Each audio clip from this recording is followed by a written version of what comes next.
How can you get money into a Roth IRA? There's actually two ways that you can contribute. What are those and which one's right for you? I've got that and more coming up.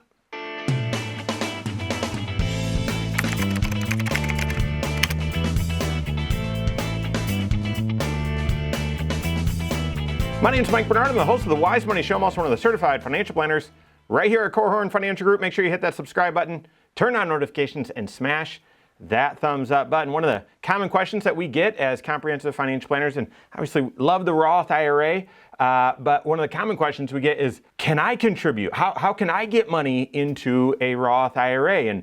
And sort of the underbelly to that is it's either rooted in, well, am I too old? Am I too young? Are my kids too young to get money into a Roth IRA? Do I make too much money? I'm on Social Security. Can I get money into a Roth IRA? Get lots of those questions. Now, the decision on whether you should be contributing towards retirement in pre-tax dollars or after-tax or Roth dollars, that's a decision that is housed at the center of your comprehensive financial plan and comprehensive financial life. There's 6 areas to your financial life, my financial life, everyone's financial life. Your cash flow, present financial position, your protection plan, so how you manage the 5 major risks that we all live with, tax planning, which is sort of the epicenter of this question, pre-tax or Roth, investment planning, what are your investment goals and how much risk are you comfortable taking? What are your strategies? Retirement planning and college planning, so your long-term goals. And then estate planning, those are the 6 areas. And to decide whether it's best for you to contribute pre-tax or Roth very much is a tax decision. It's also a cash flow decision. It's an investment decision. It's certainly a retirement plan decision. And it connects to your estate plan and even your protection plan as well. So you've got to look at all of those different areas of your financial life to see which one's best. But then here's the thing.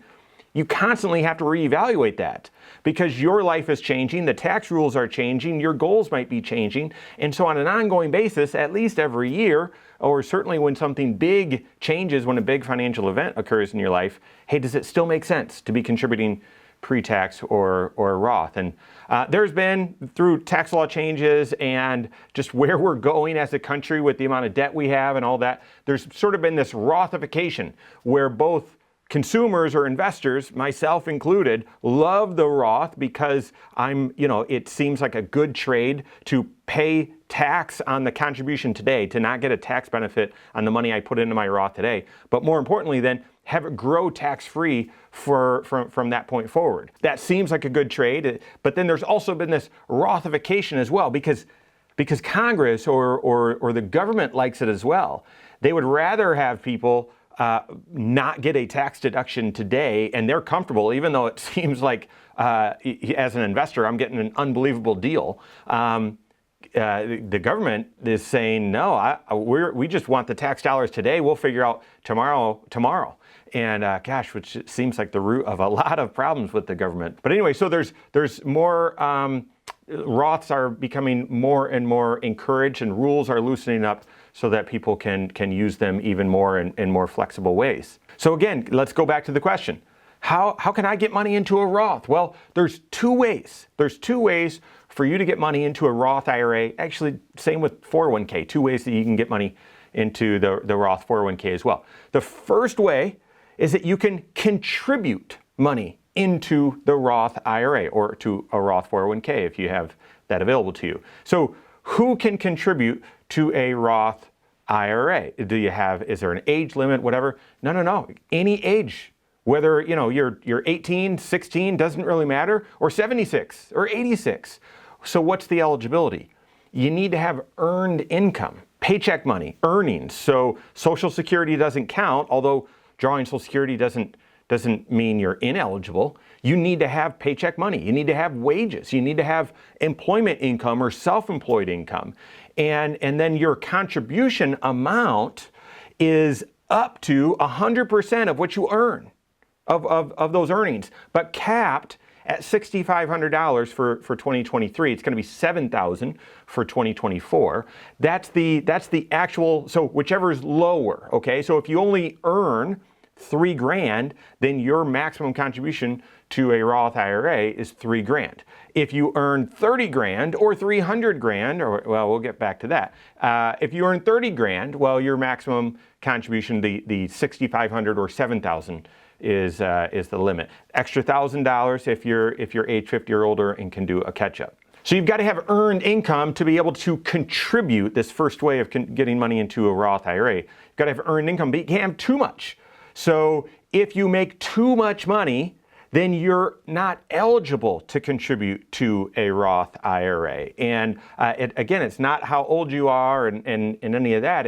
It's, well, do you earn too much money? And here by earnings, we're not talking about paycheck money, we're talking about total income, adjusted gross income, if you will. So that would include both paycheck money and earnings, but it would also include dividends and interest and business income and IRA withdrawals and really all sources of income.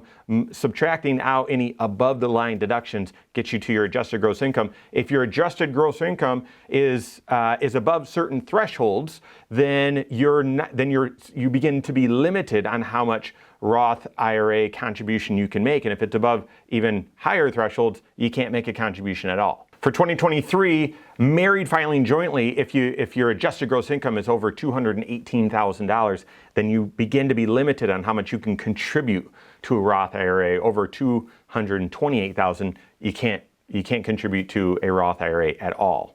Okay, and then last thing to consider here is, well, should you contribute then to a Roth IRA if that's one of the ways to get money into one? And yeah, I mean, yes, you need to consider that with your certified financial planner when it makes the most sense. And again, you've got to look at all 6 areas of your financial life, but there's sort of 3 times when it really makes sense to contribute to a Roth IRA above other times, and done lots of videos on this. And that is 1, when you're young, and that means you've got a lot of time for this money that you're contributing and not getting a tax benefit today to grow for you over the long term and grow tax-free. That's what the benefit is for the Roth. So when you're young, that's number 1. Number 2, when you're in a low tax bracket today and think you'll be in a higher tax bracket out there in the future, because you're not getting the tax deduction today, you're willing okay, I'm in a low tax bracket. I'm willing to pay taxes. I don't need the deduction. And then out there in the future, if you think you're going to be in a higher tax bracket, well, then the Roth makes sense because all the growth would come out tax-free. So that's the second time.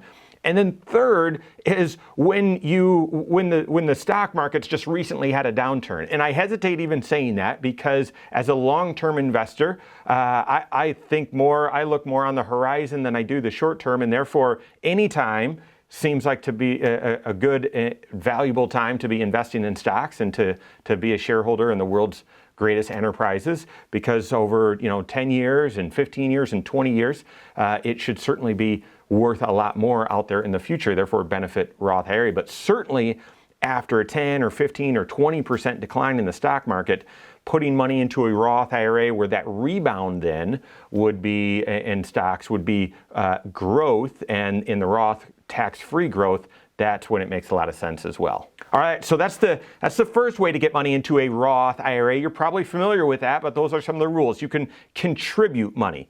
Now, the second way to get money into a Roth IRA is to convert what's called a Roth conversion, and that is where you take you take existing dollars that you have in a pre-tax account. And again, this is typically a traditional IRA, but could be pre-tax 401k dollars, and you shift those dollars over to the Roth side. So you convert some of your traditional IRA over to a Roth IRA. You transfer it. In that Roth conversion, that means money has come out of your IRA, and anytime money comes out of your IRA, it's got to land on your tax return, and then it lands in your Roth IRA and is able to grow tax-free from there. So this is a taxable event. And some of the most common questions as we field them here on this second way of getting money into the Roth is, well, do I have to do all of my IRA, or is there a minimum? Is there a maximum? No and no and no. So there's no maximum. There's really no minimum. You don't have to do all of your account. You can do some of your account. In most cases, that makes a lot of sense. It's really you've got to look at all 6 areas of your financial life, but certainly your tax planning to see, well, how much extra income do you want landing on your tax return this year? and having those dollars come out of your pre-tax account and into the Roth to grow tax-free forever. So therefore, again, when would it make sense to do this? Yes, when you're young. Yes, when you're in a low tax bracket today. Maybe you are unemployed or are in between jobs or something like that, right? And yes, after or during a significant market decline, okay, I'm willing to pay tax on these shares that have recently lost value so that they're now positioned in an account that as those shares eventually, inevitably at some point, we have no idea when, recover in value, it'll be in a tax-free account. Is there a limitation? Is there a phase out? Could you make too much money and not be able to do a Roth conversion? It used to be that way.